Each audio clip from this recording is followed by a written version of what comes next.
met the beautiful girl that I met made in Japan. The beauty of her face was beyond my wildest dreams.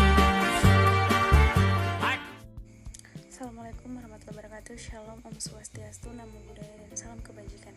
Perkenalkan, nama saya Caca Ramadhani dengan NIM L131240115. Di sini saya akan membuat tugas video yang berjudul optimalisasi penggunaan lahan dengan sistem agroforestry di Desa Ngancar, Ngawi, dengan dosen pengampu. Dengan izin saya menyebutkan namanya, Bapak Dr. Hendra Pribadi SHUT MP.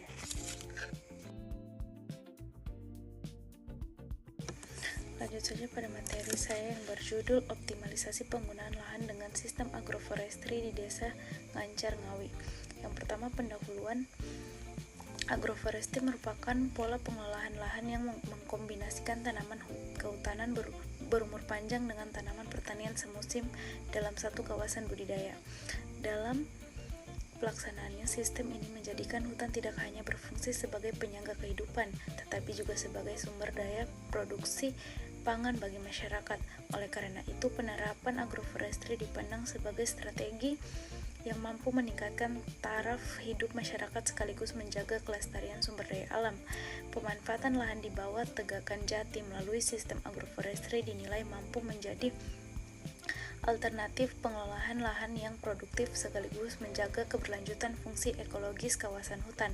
Sistem ini memungkinkan optimalisasi penggunaan ruang tumbuh sehingga lahan dapat menghasilkan manfaat ekonomi tanpa mengurangi fungsi konservasi lingkungan. Agroforestry juga terbukti mampu meningkatkan efisiensi pemanfaatan daya lahan, terutama pada kawasan dengan keterbatasan akses lahan pertanian produktif. 3 metode yang dilakukan. Yang pertama, survei dan koordinasi dengan petani desa Ngancar. Survei dilakukan dengan kunjungan langsung ke lahan-lahan petani desa Ngancar untuk melihat jenis tanaman pertanian yang sedang dibudidayakan dan hasil panennya. Selanjutnya, koordinasi dilakukan bersama dengan kader-kader kelompok tani sebagai perwakilan dari petani atau masyarakat desa Ngancar yang mengelola lahan dengan sistem agroforestry.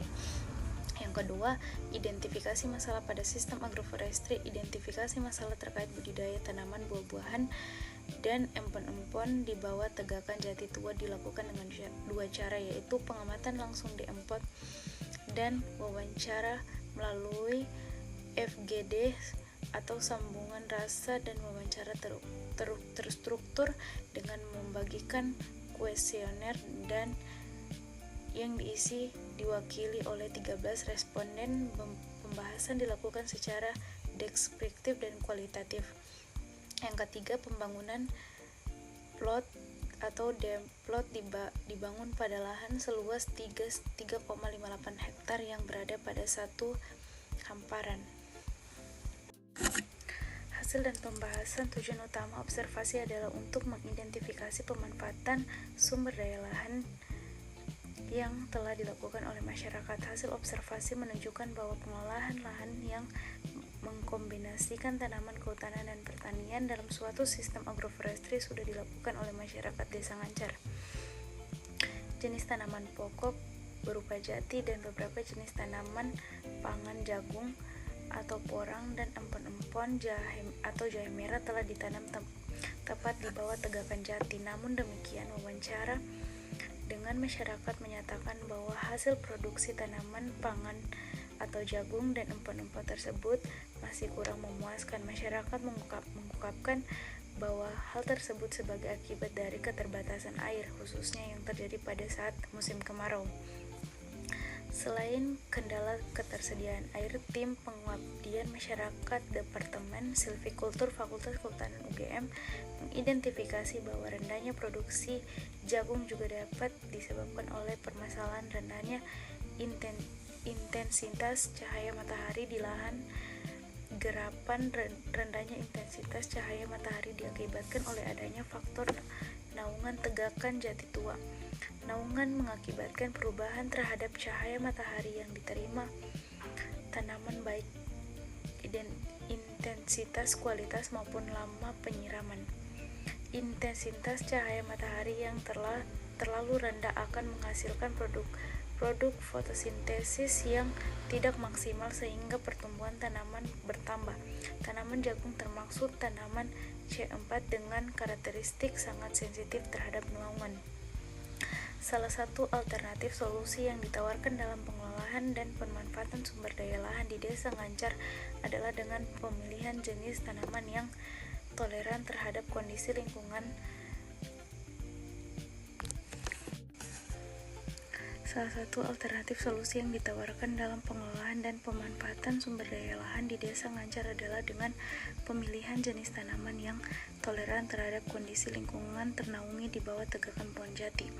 Tim Pengabdian Masyarakat Departemen Silvikultur Fakultas Kehutanan UGM mengenalkan tanaman buah-buahan dan empon-empon seperti kopi, kelengkeng, alpukat, dan lain-lainnya dilakukan agar tanaman yang dibudidayakan dapat tumbuh dan memiliki produktivitas yang optimal. Dampak tidak dilakukannya pemeliharaan yang intensif maupun tindakan yang kurang sesuai diantaranya yaitu terhambatnya pertumbuhan tanaman penyusun kebun campur atau agroforestry.